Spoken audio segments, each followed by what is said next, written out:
Good afternoon, Knights. My name is Harrison, and you're watching Knights News. This is our December 5th episode. This is also our final episode of the semester. Thank you to our audience for tuning in all semester. We will be resuming with our show in mid to late January of 2025. And now for some announcements.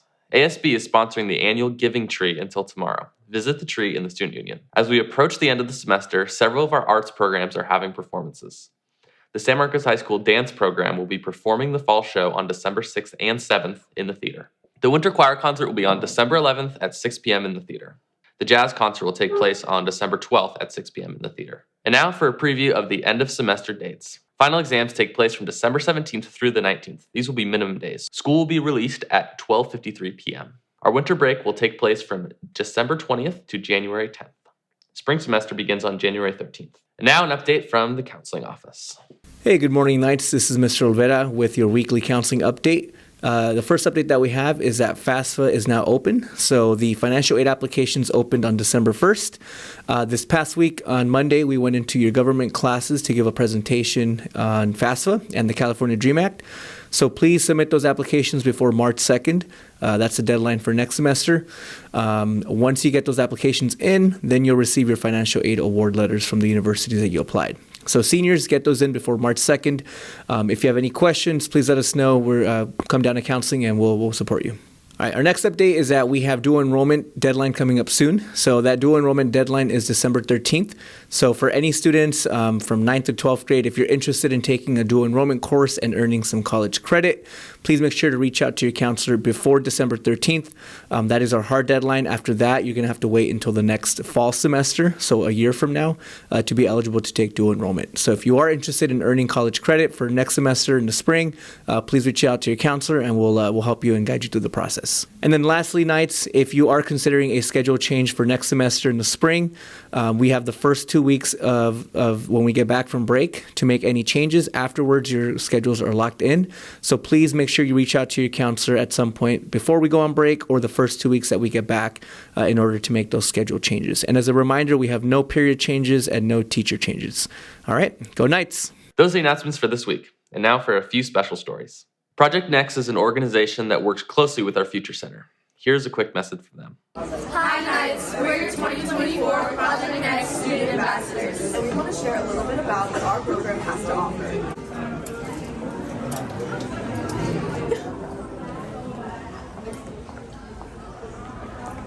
This is Mr. Salisbury, your career coach.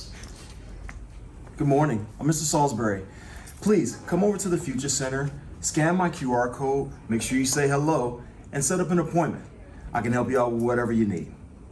Hope to see you in here soon. Raising Student Voice and Participation, also known as RSVP, is a class on campus that helps to improve the school. Let's hear from some of the leaders. On November 20th, our school hosted our first Summit #1 training.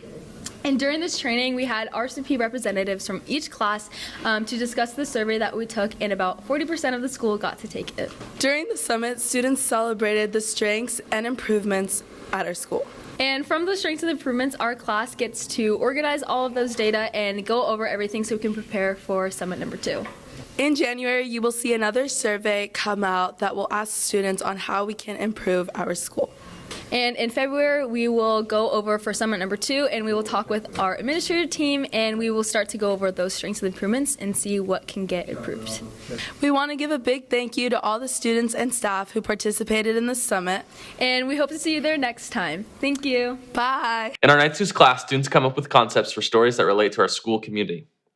One of our students wanted to create a story that took us behind the scenes of the school cafeteria. Let's take a look at this project. Hello Knights, I'm Gavin and I'm with Melody Jones. and I'm here to ask some questions. How many meals do you serve a day? We serve about 1,200 at lunch. What new dishes or options would you like to see added to the menu? Maybe more like chicken tenders or something, I'm not sure. Probably like grilled cheese and like more fresh fruits. Since COVID, food has been free to any students that go to the school. So I'm curious, do you think it is important to the students to get free food here? Yes, I do. And what are your thoughts on that? I think every student should get fed regardless of their income. How do you think the food has improved over time?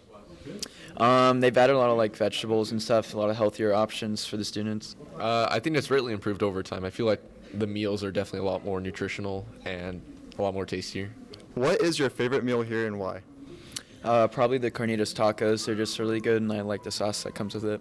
My favorite meal is probably the ham and cheese croissant that they serve in the morning. Why is that? It's just really, really tasty. And it's really crispy and crunchy, and I really like it a lot. So, yeah. What is your favorite thing about working here? Interacting with the students. Thank you. And now let's head to sports. Good afternoon, Knights. My name is Danica Perez, and I'm here with sports. Winter sports is just beginning and will be ran all the way until the end of January. With break coming up, we are slowing down our sports updates and will be back at the beginning of January. Now, let's watch a volleyball clip that we recorded a few weeks ago. So, what made you start playing, and who's your inspiration? I played competitive soccer for about 5 years with my best friend Belle Jessen, and when she moved to play volleyball, I felt inspired to do the same. I fell in love with the sport, and I've now been playing competitive volleyball for about 6 years. So, have you improved since you've started playing this season? Every year the team dynamic changes, meaning I have to adapt and change with the team, and that improves my skill set overall. I would definitely encourage other people to play volleyball because it's a very team-oriented sport, and every player on the court needs to be playing their best and putting in a bunch of effort at all times in order to win games for your team. Thank you so much. Now, let's take it back to the studio. That's it for this semester, Knights. Our staff at Knights News would like to wish you good luck during the last few weeks of school. Let's stay focused, be positive, and go Knights!